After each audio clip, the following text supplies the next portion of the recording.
Tiene ya una dilatada trayectoria en la política. Diplomado en Ciencias Empresariales por la Universidad de Valladolid, Tomás es en la actualidad diputado nacional por el Partido Popular por Soria y ha sido también representante por el mismo partido y territorio en la Cámara Alta. Alcalde de Castilfrío de la Sierra de 2015 a 2019, fue también concejal del Ayuntamiento de Soria entre 2007 y 2015, vicepresidente segundo de la Diputación Provincial de Soria y viceportavoz de la institución durante más de un año. Tomás Cabezón conoce la realidad del mundo rural de la provincia desde su experiencia en distintas instituciones y como presidente de la Mancomunidad Tierras Altas de Soria. Unido aún más a la comarca de Pinares, desde Vinuesa, al contraer matrimonio en la Villa Bisontina, acude con frecuencia a la población y cree en el desarrollo de la zona, aprovechando sus potencialidades, temas que ha seguido desde su posición en el Senado dentro de la Comisión de los Objetivos de Desarrollo Sostenible. Vinculado al presidente nacional del Partido Popular, Pablo Casado, Tomás Cabezón vive con expectación los congresos que se desarrollan en la formación política durante estas próximas semanas para conocer el organigrama de un PP que se propone alternativa de gobierno, idea reforzada tras los últimos resultados de los populares en la Comunidad de Madrid. Tomás, ¿qué tal? Muy buenas. Bienvenido aquí, muchas gracias por estar con nosotros. Muchas gracias a vosotros por invitarme y un placer estar aquí en un proyecto muy ilusionante como es Tu Voz en Pinares y que además pues, bueno, es un proyecto claramente que apuesta por el medio rural y yo soy un gran convencido de que en el medio rural también se pueden hacer cosas innovadoras y se puede generar oportunidades. La verdad es que da gusto tener aquí a Tomás, que es una de las personas que siempre aporta, ¿no? Siempre parece que puedes coincidir más con él o menos, pero al final siempre es una de las personas que siempre aporta. ¿Qué tal, Tomás? Cuéntanos algo del COVID, ¿cómo lo has vivido? ¿Cómo has pasado esta pandemia que hemos tenido que sufrir? Bueno, pues en una primera parte con muchísima incertidumbre, pero intentando reconvertir la administración que estaba gestionando, como fue la Mancomunidad, que la reconvertimos de la noche a la mañana, en aquel 15 de marzo cuando nos confinaron. Pues todos los trabajadores que se dedicaban a hacer servicios nos dedicamos a atender a las personas. Pusimos un primer teléfono para atender a todo el mundo, llevarles la compra, llevarles los medicamentos e incluso bueno, hacer un acompañamiento, ¿no? Ver en el día a día cómo estaban haciendo. Y ahí nos implicamos toda la mancomunidad. Fue espectacular también cómo nuestros trabajadores se ofrecieron en un momento de incertidumbre, en un momento de mucho miedo, de no saber cómo se podía contagiar la gente. Y bueno, ahí estuvimos dándolo todo y a partir de ahí, bueno, pues intentando buscar luego las mascarillas en un momento que se había roto el stock, ¿no? de mascarillas y luego pues intentando generar oportunidades y aprovechando el momento que teníamos, ¿no? Generar pues, que el teletrabajo pudiera llegar también a nuestros pueblos, ofrecer que en nuestra comarca también podíamos generar esa oportunidad y lo hemos notado también, que hay gente que ha ido a vivir a nuestros pueblos, que se ha quedado durante toda esta pandemia y que ahora tenemos que esperar de ellos que no se nos vayan, que se nos queden y seguir apostando por generar oportunidades en nuestros pueblos. Estamos ahora, Tomás, en esa vorágine informativa acerca de lo que va a ser más que probable decisión del gobierno de indultar a los presos del proceso. ¿Resulta difícil compartir esta medida, Tomás? Es muy difícil que alguien pueda compartir esta medida y más desde un territorio como Castilla y León, ¿no? Parece que siempre estamos mirando hacia contentar a los mismos, ¿no? Y eso nos tiene que cabrear, nos tiene que relevar y no entiendo cómo este gobierno es permanentemente tan generoso con los de siempre, ¿no? Yo siempre hablo de que estamos ante dos crisis muy importantes, la crisis territorial silenciada, que es la de la España de las oportunidades, la España de la despoblación, y la España cacareada, que es la de siempre, ¿no? La de los catalanes, que tenemos que estar permanentemente radiando todo lo que hacen, todos los pasos que dan, y me niego, como representante nacional, de que por esos votos que tienen en el Parlamento, muchas veces que se vende, ¿no? Muy fácil y que todos los medios de comunicación están pendientes permanentemente de lo que hacen esos grupos independentistas, tengamos que estar sometidos el resto de la nación a esos discursos. Me parece totalmente indignante que unas personas que quisieron romper con la Constitución, que rompieron con la Constitución, que han sido condenados por saltarse la Constitución, ahora venga un presidente del gobierno a decir que, bueno, que hay que perdonarles por el bien de todos. Oiga, creo que esto es totalmente intolerable, que no tiene un pase, y no entiendo cómo hoy, creo, o ayer, salía Luis Tudanca defendiendo esto. O sea, es que un poco de dignidad también hay que pedir a los representantes socialistas de este territorio, ¿no? No todo vale, no todo es posible, y creo que desde estos territorios en los que tenemos que levantar más si cabe la voz para que se nos escuche más, no podemos permitir que nuevamente los de siempre, para contentar a los de siempre, tengamos que mirar para otro lado. Y eso me cabrea especialmente, y me cabrea muchísimo de los parlamentarios socialistas. La verdad es que sí que es cierto que es difícil de entender para el ciudadano de a pie estas decisiones que se toman. La verdad es que no sé al final en qué acabará todo, pero es difícil de entender, sí. Cambiemos de tema. Tuvimos hace poco el Congreso de Presura en Soria. ¿Qué sensaciones tuviste cuando acabó? Bueno, cuando acabó, pues mucho discurso, poca novedad sobre medidas concretas, pero yo creo y quiero reconocer el inicio de Presura, ¿no? Congregar en Soria a todos los representantes nacionales a hablar sobre despoblación es un paso que hace 5 años no nos planteábamos. Hace 5 años, cuando Mariano Rajoy convocó aquella conferencia de presidentes, y en la conferencia de presidentes entró en el orden del día la despoblación, todos decíamos, esto es muy raro, ¿no? Nunca se había hablado, nunca había estado en la agenda política la despoblación hasta ese momento, y a partir de ahí se introdujo el comisionado por la despoblación. Hemos oído hablar mucho de estudios, de agendas, de estrategias. Pero bueno, que venga el presidente del gobierno, que venga el jefe de la oposición, que vengan todos los portavoces parlamentarios de grupos importantes como Ciudadanos, PNV o presidentas de comunidad autónoma a Soria a reflexionar sobre la despoblación, siempre es bueno. Y eso vaya por delante, ¿no? Y creo que aquí estamos todos en un momento clave para posicionar nuestras necesidades. Y nuestras necesidades no las vamos a descubrir a los representantes nacionales así como así, ¿no? Ellos son conscientes, hay algunos que tienen unos discursos más disruptivos, otros más conservadores, y yo creo que aquí en despoblación todo está inventado. O sea, no nos tenemos que volver locos en lo que hay que hacer por la despoblación, y lo que tenemos que empezar es a dejar de hablar de despoblación y empezar a hacer en despoblación. Y en eso somos los del territorio. Y está muy bien que echar balones fuera normalmente los que estamos aquí. Hay que hablar con la gente, ¿verdad? Hay que hablar con la gente. Sí, pero hay que hablar con la gente del territorio, escuchar a la gente del territorio, pero también la gente del territorio tiene que empezar a poner proyectos encima de la mesa. Claro. Nadie va a venir a darnos la varita mágica, nadie nos va a solucionar lo que no hemos sido capaces de solucionar nosotros, y lo que tenemos que exigir es que se nos escuche, que se nos apoye con los proyectos que presentamos, pero los proyectos los tenemos que generar en el territorio. Que si vienen algunos desde fuera, bienvenidos sean. Sí, claro. Pero nadie nos va a venir a regalar nada, ni a traer nada que no seamos capaces nosotros de desarrollar. Pero dicho esto, y lo digo, hay 10.000 millones, ahora hablamos, que si son muchos, si son pocos, son los que hay, aprovechémoslos.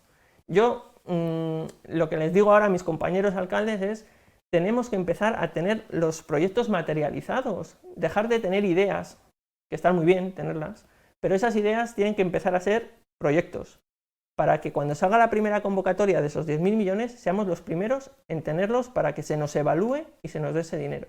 Si no, no vamos a conseguir, no nos vamos a comer una rosca y no va a ser posible que consigamos esos fondos para asentar población. Y serán viviendas que tenemos que tener en nuestro medio rural, que parece raro, pero es verdad que el acceso a la vivienda en el medio rural no es fácil. Tú vas en mi comarca, en Tierras Altas, San Pedro Manrique, una ampliación de la fábrica de la Hoguera, y no tenemos vivienda para los trabajadores que tienen que cubrir esos puestos de trabajo. En un territorio muy despoblado, con unas viviendas en ruina en gran parte de nuestro territorio, pero que no somos capaces de conseguir vivienda para que se asiente población. Y eso también es responsabilidad de los ayuntamientos, claro, y es responsabilidad también del resto de administraciones, ¿no? Pero estamos muy mal acostumbrados muchas veces y echamos la responsabilidad a los demás, y también desde la administración local, desde el territorio, tenemos que ser mucho más ágiles, mucho más autoexigentes y empezar a nosotros también poner los proyectos encima de la mesa. Y eso yo creo que mucha gente no lo compartirá porque es más fácil echar balones fuera, pero yo creo que para exigir a los demás, primero tenemos que exigirnos a nosotros.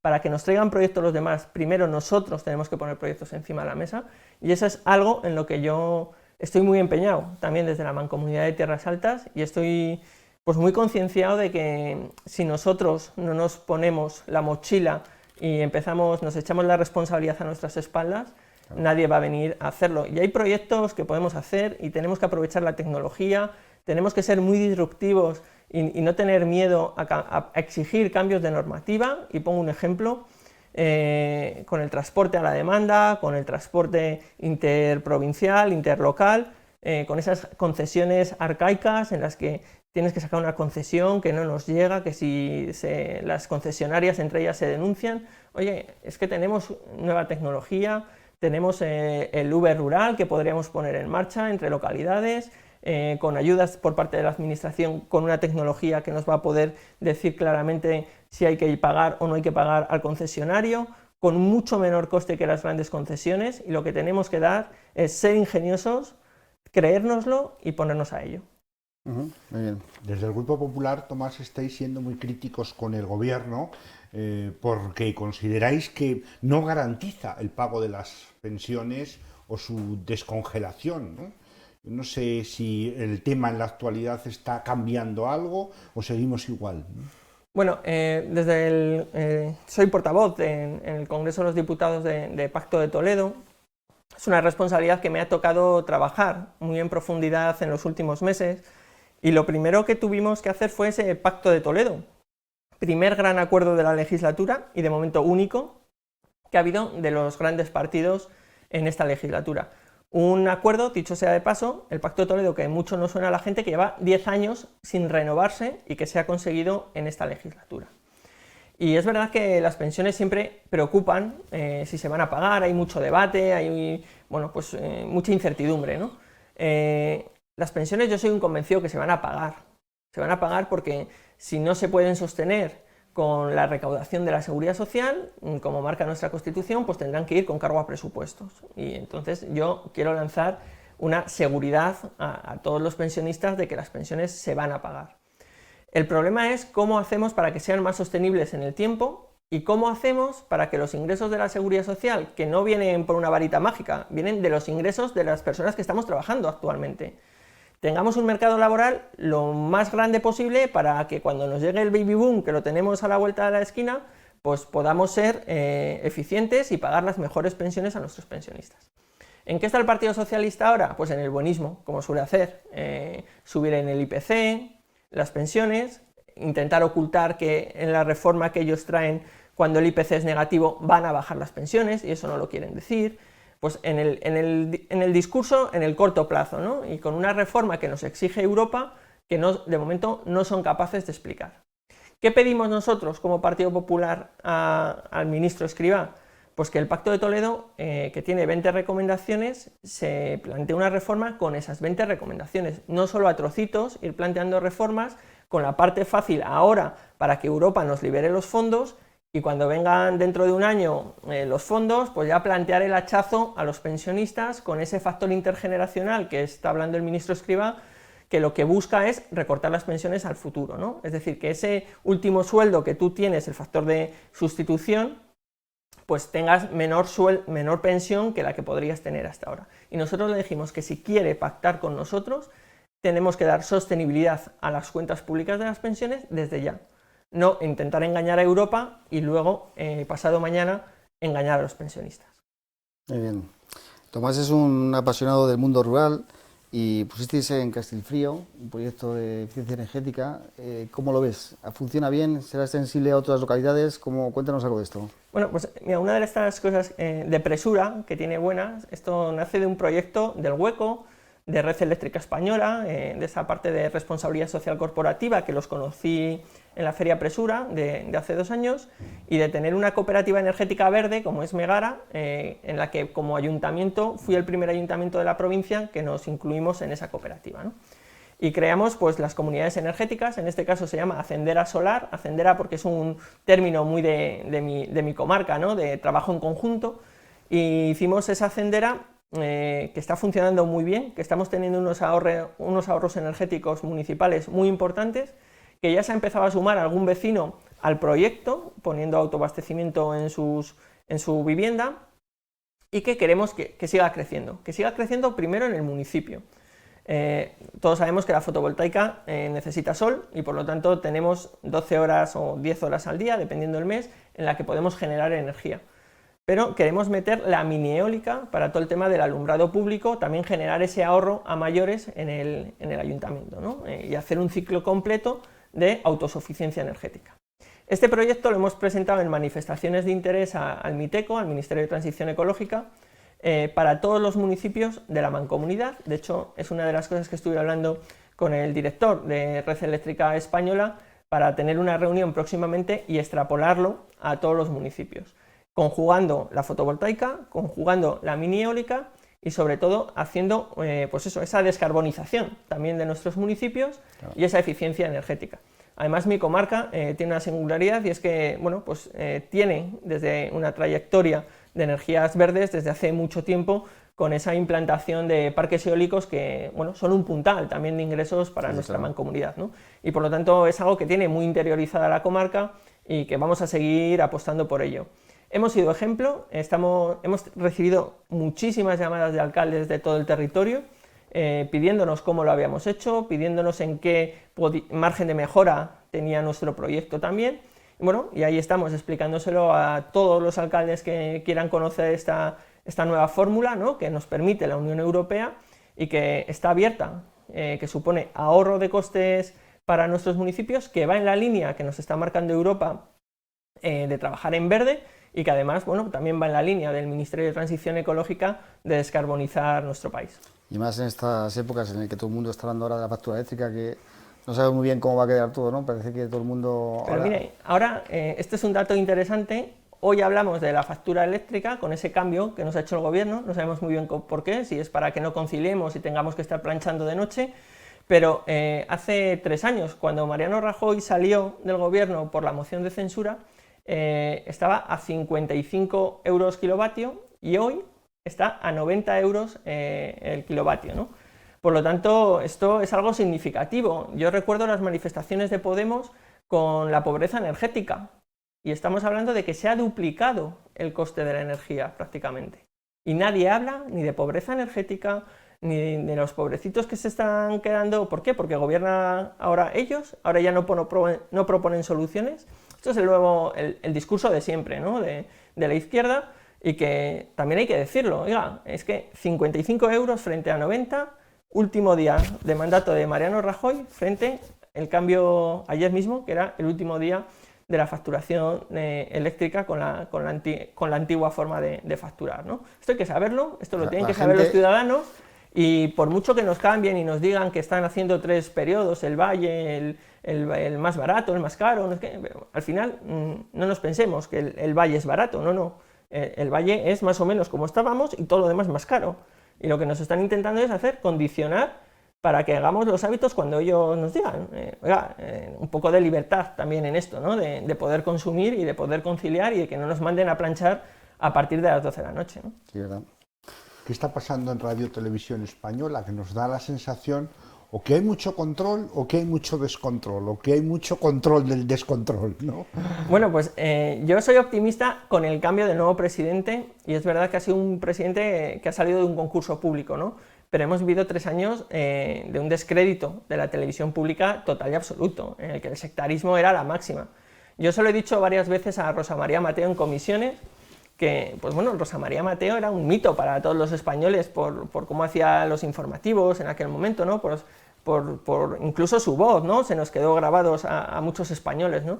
Y como una persona que había llegado a ese nivel se podía prestar a hacer ciertas cosas y desacreditar su propia imagen, ¿no?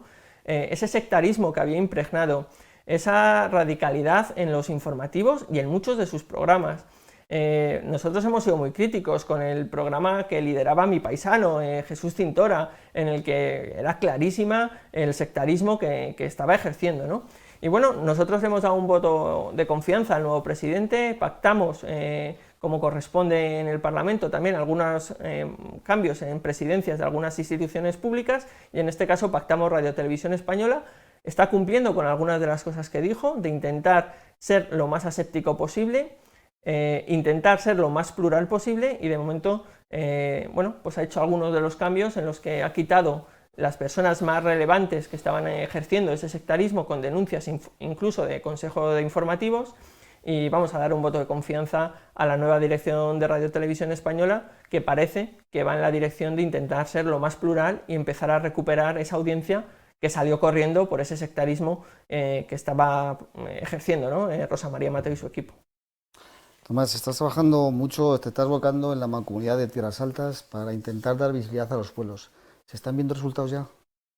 Bueno, ¿O cuesta mucho? Cuesta, es evidente. Cuesta porque hay que cambiar muchas inercias, lo primero, ¿no? Muchos en medios de comunicación, muchos sociales, individuales, de educación, que hemos vivido la generación de mí hacia arriba, ¿no?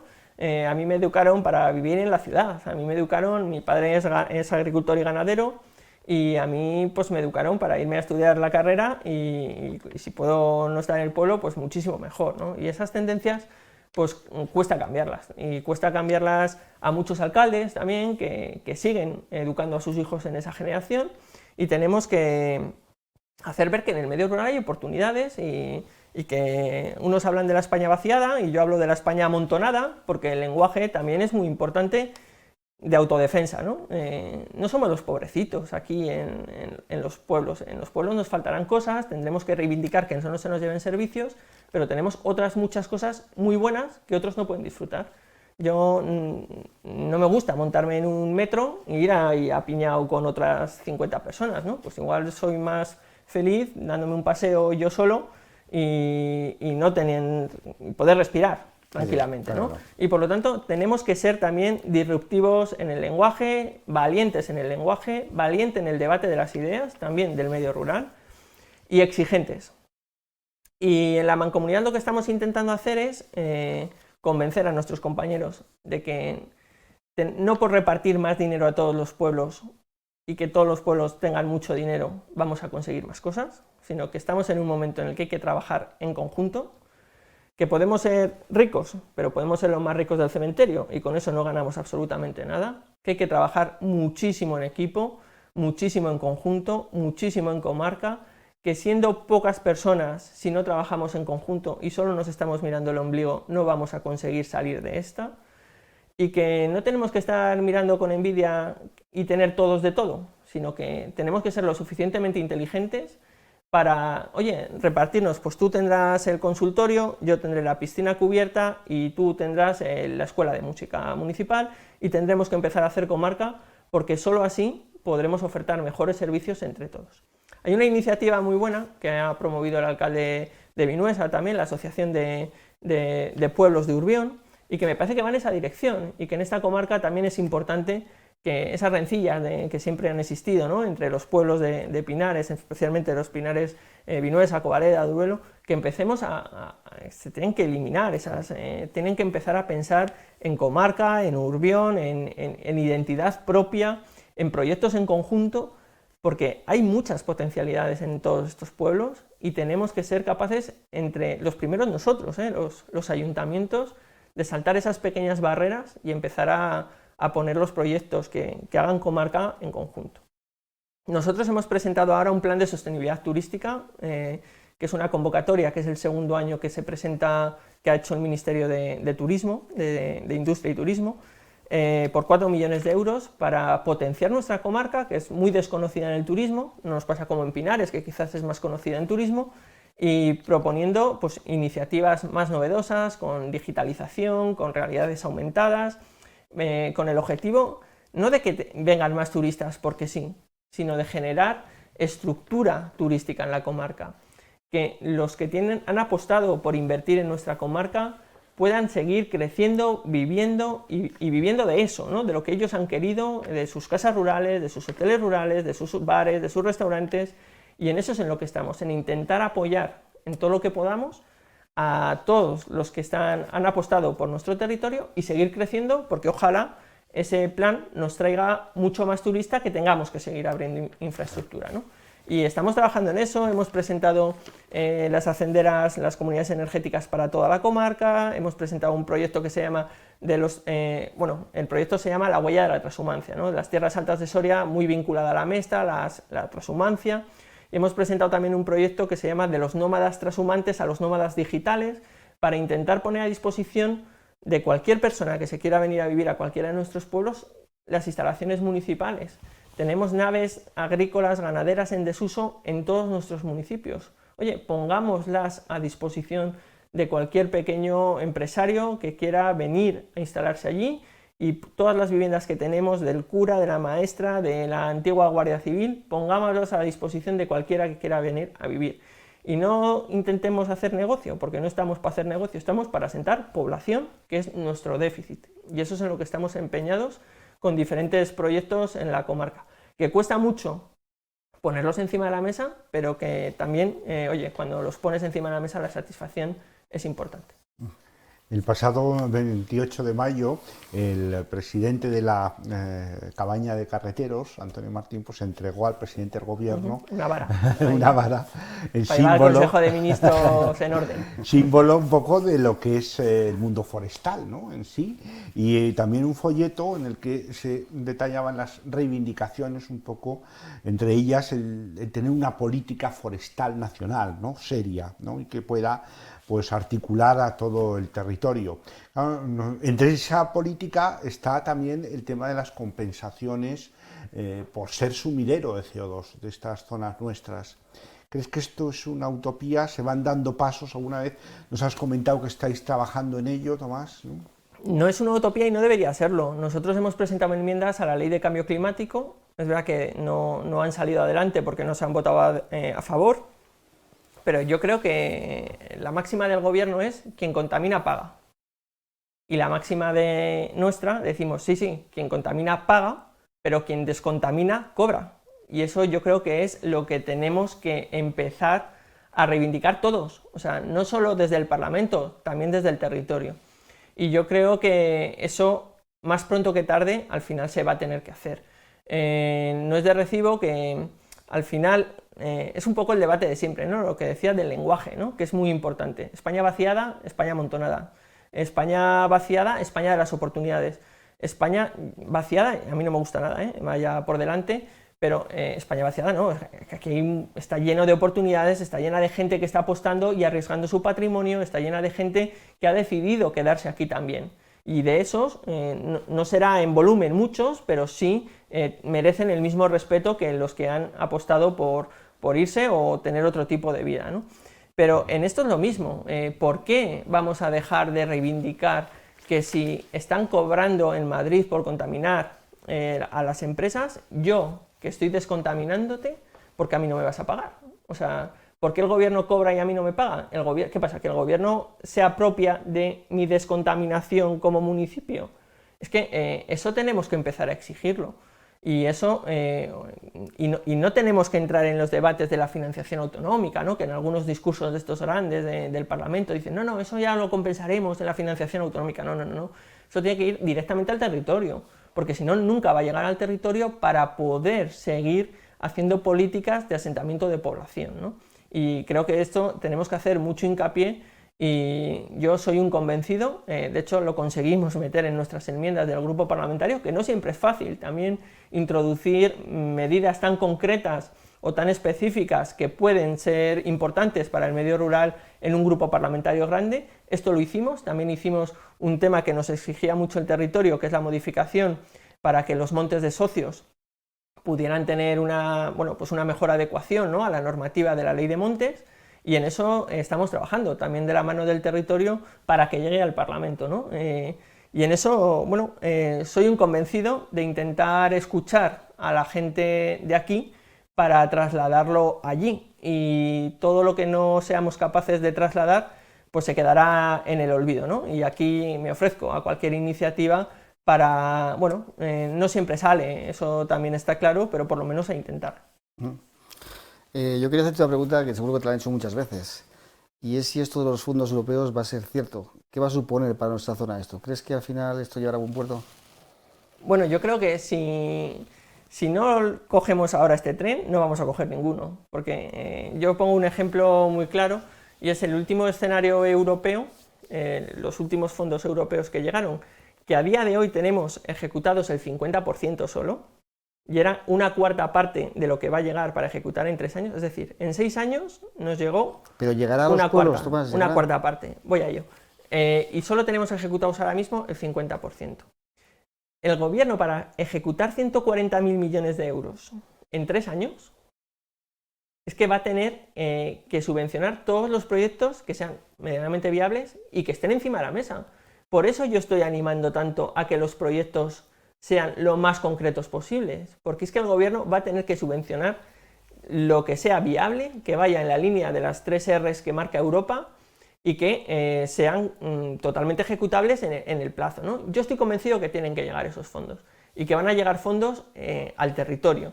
Y además hemos avanzado también en Europa a través de los trílogos en que no solo estos 140.000 millones, sino que en el próximo marco europeo de los fondos FEDER, un 5% llegue directamente al territorio y que no pasen por las diferentes administraciones, ¿no? Que muchas veces nos tenemos que pelear para que realmente lleguen a los grupos de acción local o a los diferentes proyectos del territorio. Ya por obligación legal, ese 5% va a tener que venir para proyectos de desarrollo rural y al territorio. Y además también hemos estado trabajando con la RESESPA de la mano para que en provincias como Soria, como Cuenca, como Teruel, estas que tienen menos de 12,5 habitantes por kilómetro cuadrado, puedan tener una fiscalidad diferenciada en algunos aspectos. Y en esto se ha trabajado mucho en Europa con nuestros europarlamentarios para que esto se produjera y que se hiciera el cambio de los 8,5 a los 12,5, ¿no? Y poder optar estas 3 provincias, que ahora hay que ejercer esa presión para que el Ministerio de Hacienda también facilite esa modificación legislativa, que nos aclare cómo van a llegar esas modificaciones legislativas a las empresas de estos territorios y que al final, bueno, pues intentemos poco a poco hacer ese cambio de ciclo, ¿no? Y empezar a dejar también de ser un tanto pesimistas y empezar a ser un poco, bueno, pues optimistas y empezar a ver de que se nos escucha y de que se van dando pasos para que en el medio rural también se generen oportunidades, no solo desde el territorio, sino también de los de arriba. Pero ¿y por qué cuesta tanto, Tomás? ¿Por qué esto de la fiscalidad que has comentado, que creo que es fundamental, por qué nos cuesta tanto entenderlo? Porque yo tengo una residencia de ancianos, yo lo he comentado muchas veces. Yo, para que un fisio venga, que viene de Soria, a trabajar en mi residencia de ancianos, tengo que pagar lo que viene en el convenio, más un plus. Porque eso no, o sea, yo no quiero que los que estamos invirtiendo en las zonas rurales ser más que nadie, pero tampoco menos. Y yo tengo que pagarle a una persona para que venga a trabajar más que si estuviera trabajando en Soria. O sea, ¿por qué eso cuesta tanto entenderlo? ¿Que tiene que tener una fiscalidad diferente?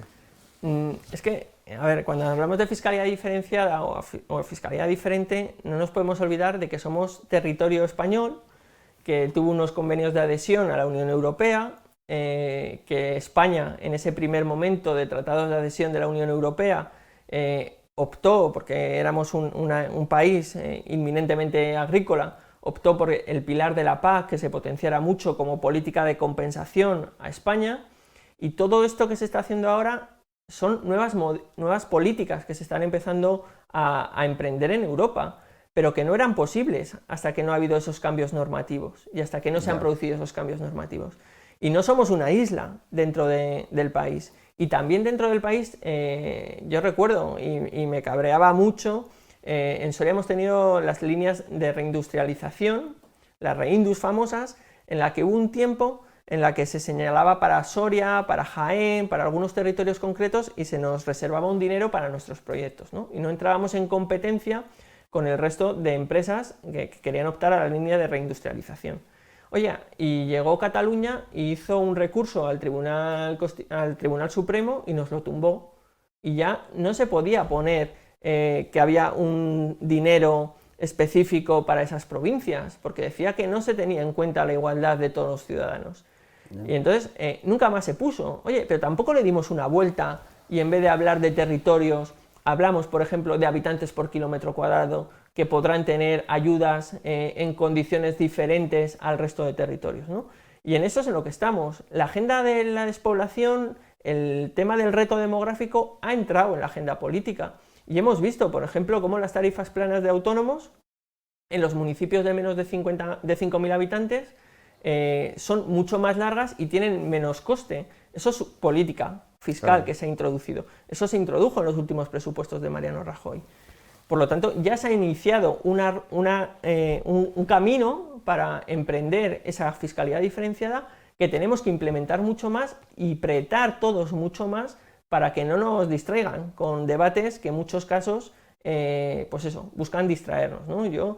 Hemos presentado una pregunta parlamentaria a raíz de la resolución de Europa, de la RESESPA, y nos han contestado que no nos dan la información desde el gobierno porque dicen que no tenemos la potestad para hacerlo, ¿no? Y le pedimos un informe y ahora lo estamos reconvirtiendo en pregunta, ¿no? En pregunta escrita. Porque les es incómodo que les pregunte sobre cosas muy concretas en las que tienen que dar respuesta cuando todavía no tienen un criterio. Pero ahí estamos presionando para que no lo dejen, porque antes de que acabe este ejercicio tienen que decirnos claramente cómo las empresas que quieran optar a esa fiscalidad en la seguridad social, en las cuotas de seguridad social o en otras, van a poder optar a ellas a partir del siguiente ejercicio. Y en eso estamos presionando también para que no nos distraigan, que muchas veces es parte del discurso también, ¿no? La distracción. Estamos, Tomás, en estas semanas de congresos provinciales del Partido Popular, entre ellos también el de Soria. ¿Cómo estás tú en el partido, en la provincia? ¿Estás cómodo con Yolanda de Gregorio y su equipo o debe haber una alternativa, ¿no? Un poco a esta propuesta, ¿no? Bueno, de momento el Congreso no está convocado. Es verdad que sí que se está hablando de que todos los congresos provinciales tienen que estar concluidos antes de que acabe el mes de julio, antes de que empiece agosto, y por lo tanto, tranquilidad porque no hay candidatos. Yo soy claro, normalmente, Yolanda de Gregorio lleva prácticamente 3 años presidiendo el partido, somos parte de su equipo, somos parte del comité de dirección, con momentos en los que hemos tenido más diferencias, momentos en los que hemos tenido pues, más acercamientos, como en cualquier partido político, y tendrán que decidir los afiliados en el momento de que, lo primero, ella dé un paso, si se presenta o no se presenta, que todavía no lo ha decidido o no lo ha hecho público, y por lo tanto habrá que esperar a ese momento para decidir pues si hay otra alternativa, si Yolanda no se presenta, o si Yolanda se presenta, si puede haber otras opciones, ¿no? Yo creo que estamos en un momento en el que la unidad es más importante que nunca y hay que buscar la persona que mejor represente esa unidad en el Partido Popular. Creo que el Partido Popular de Soria, después de 2 congresos a 2 listas, no se puede permitir mucho más debate interno cainita, si se me permite la expresión, y lo que tenemos que estar es en trabajar en lo que los ciudadanos nos están pidiendo y exigiendo, que es en sus problemas, en sus reivindicaciones y en tener una alternativa clara de gobierno a Sánchez, a Tudanca o Carlos Martínez en Soria, y tener claros cuáles son nuestros objetivos, ¿no? Nuestros objetivos políticos, que es concluir con las infraestructuras tan demandadas, pero también poner soluciones a muchos de los problemas que nos están trasladando en nuestros pueblos. Y por supuesto exigir que no pueden estar tardando tanto en poner en marcha esa digitalización en nuestros pueblos, que también pues hemos visto cómo se ha ido devaluando, ¿no? Las promesas de esos 300 megas que llegaban a algunos municipios a los 30 que nos están prometiendo ahora. Si Yolanda da el paso, decide dar el paso, ¿Tomás la apoyaría o iría en una lista alternativa? Yo no hablo de futuribles y además están los estatutos del partido, también en los que hay que ver si el encaje que pueden tener, ¿no? Los diferentes responsables políticos. Yo, por ejemplo, no puedo dar un paso a liderar el partido al ser diputado nacional, es incompatible con los estatutos y por lo tanto, cuando llegue el momento, pues decidiremos con las diferentes opciones que se planteen o si Yolanda da el paso, pues se valorará también si hay alguna otra opción o si es la candidatura única. ¿Cómo te ves en el futuro? ¿O dónde te ves en el futuro, Tomás? ¿Dónde te encuentras más a gusto? ¿En la política nacional? ¿En la Diputación? ¿En el Senado? ¿En el Congreso? ¿Dónde te encuentras más a gusto? ¿Dónde crees que aportas más? Yo donde más he disfrutado políticamente ha sido en la Diputación Provincial de Soria en un momento dado, porque yo venía de la oposición en el Ayuntamiento de Soria, en un momento pues con unas mayorías muy abultadas de Carlos Martínez, en la que, bueno, pues me tocaba hacer un poco de poli malo. Chusja lo recordará, en el que esa política de confrontación muy directa, ¿no? Pues no siempre es tan agradable, ¿no? Y en Diputación pues viví pues, el poder gestionar, ¿no? El poder atender a los pueblos, llevaba el área de asistencia a municipios y planes provinciales, tenía mucho contacto con el territorio, y ahí aprendí muchísimo de las reivindicaciones de los alcaldes, de lo que querían los alcaldes, de cómo trabajan los alcaldes, ¿no? De cómo se remangan, de cómo pisan el barro, y en definitiva, bueno, pues de la política real. Y a mí eso me gustó muchísimo, aprendí muchísimo, y además, bueno, pues aprendes a gestionar, ¿no? Y a cambiar ciertas inercias que también había, que, bueno, a poner tu sello, ¿no? También. Y además, pues bueno, he tenido la oportunidad de trabajar con grandes presidentes de la Diputación, como fue, bueno, primero Efrén Martínez, que me dio la oportunidad de ser su jefe de gabinete, posteriormente con Domingo Eras, que fue presidente también, y con Antonio Pardo, con el que fui vicepresidente, ¿no? Tres con perfiles muy diferentes, pero con, bueno, pues con capacidad de dirigir una institución de una forma muy solvente, ¿no? Y por lo tanto ahí me encontré muy a gusto. Pero es verdad que la política nacional engancha, y el estar en el Parlamento y el trasladar tus problemas de tu territorio a leyes en las que ni te crees que podría entrar un tema importante de tu territorio, y convencer a tus compañeros portavoces, ¿no? Los que están negociando las enmiendas para que esta enmienda de tu territorio tiene que entrar, pues es muy gratificante. Y, por ejemplo, en la Ley de Cambio Climático lo hemos vivido, ¿no? Una ley pues, muy ambiciosa, ¿no? De mucho de futuro, muchas veces muy indefinida, en la que no sabes, ¿no? Cómo va a afectar en tu territorio, pero que hemos visto cómo hemos podido meter la reivindicación que nos hacían montes de socios, cómo hemos podido meter el tema de los sumideros de CO2, y cómo mi grupo parlamentario ya lo tiene dentro de su discurso, ¿no? O, por ejemplo, en el tema de la despoblación, ¿no? Que yo me revelo muchas veces dentro de mi grupo parlamentario cuando dicen cosas demasiado evidentes de la despoblación, ¿no? Es que la despoblación no es el romanticismo de la caza, ¿no? Que es un puntal más, o solo la agricultura y la ganadería. Es que la despoblación tiene muchas aristas, y tenemos que ser mucho más inteligentes para poder dar la vuelta a la despoblación y poner medidas eficaces de la despoblación, ¿no? Y que, bueno, pues estar debatiendo pues con Elvira Rodríguez, que ha sido todo en el Partido Popular, desde ministra de Medio Ambiente, Comisión Nacional de Mercado de Valores, presidenta de Traxa, y estar trabajando con ella codo con codo en muchos temas, ¿no? Y que se lo apunte en su agenda, y que al día siguiente te venga y dice, oye, que esto al final lo vamos a meter, y bueno, pues es una satisfacción, ¿no? Y bueno, ahí haciendo un poco de Pepito Grillo, ¿no? Que también es importante hacerlo, y bueno, la verdad es que ahí estoy aprendiendo que en lo que es más lejano al ciudadano, que es el guirigay ese que siempre vemos en la televisión, que es el hemiciclo, que es el cara a cara Casado-Sánchez, que es la confrontación, que es el tirarnos los trastos a la cabeza, ¿no? Pues ahí, fuera de ese foco, de esos minutos que salen en televisión, hay mucho trabajo en comisión, en ponencias, en las que una coma que cambies en una modificación puede ser pues, muy significativo para el territorio, ¿no? Y en eso estamos intentando trabajar. Además, estoy súper contento de mis compañeros parlamentarios nacionales del Partido Popular, María José Heredia y Gerardo, que son dos personas con dos perfiles también muy diferentes, pero que nos complementamos muy bien, ¿no? Y hacemos muy buen equipo para trabajar en el papel, ¿no? En lo que nos marca el territorio, y en eso estamos intentándolo, cumplir con nuestros votantes, pero también cumplir con Soria, con todos los sorianos. Muy bien, Tomás, pues te agradecemos el que hayas estado estos minutos con nosotros. Ya sabes que por tu implicación con la comarca de Pinares, pero bueno, por tu implicación con el mundo rural y como representante político, pues siempre tendrás también las puertas abiertas de este grupo de comunicación. Pues muchísimas gracias, y es verdad que ahora hablo mucho más de Pinares de lo que había hablado nunca, por razones obvias, y además, bueno, es una zona espectacular, ¿no? En la que tú vas a cualquier sitio en Madrid y todo el mundo conoce la zona de Pinares, ¿no? La Laguna Negra, Vinuesa, Castroviejo, siempre hay alguien que te lo conoce, te lo reconoce, y siempre hablan bien de ese territorio, lo cual es mucho más fácil. Y yo ahora, bueno, pues además un defensor también de la comarca, así que por la cuenta que me trae, dicho sea de paso. Así que nada, a disposición también de vosotros y nada, a seguir trabajando. Muy bien, pues muchas gracias por ir, Tomás.